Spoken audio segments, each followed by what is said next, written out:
kabar duka dan bencana masih menjadi fenomena yang harus kita hadapi bersama sebagai sebuah bangsa. Atas bencana banjir bandang dan tanah longsor akibat badai Seroja di sejumlah wilayah Nusa Tenggara Timur, pada tanggal 28 April, Direktur SDM dan Umum BPJS Kesehatan Andi Afdal menyerahkan sejumlah bantuan bagi para korban bencana.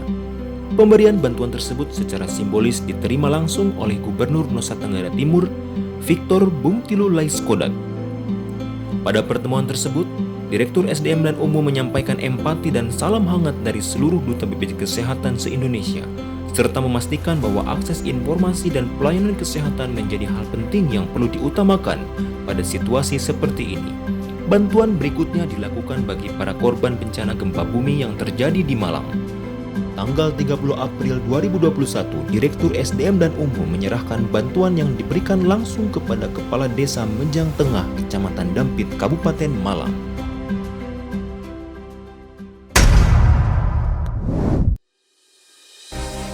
Dalam rangka meningkatkan koordinasi dan kolaborasi dengan stakeholder yang menjadi salah satu misi BPJS Kesehatan tahun 2021 ini, pada tanggal 27 April, Dirut BPJS Kesehatan Ali Gufron Mukti didampingi Direktur Keuangan dan Investasi dan Direktur SDM dan Umum bertemu dengan Wakil Menteri BUMN Kartika Wirjoatmojo.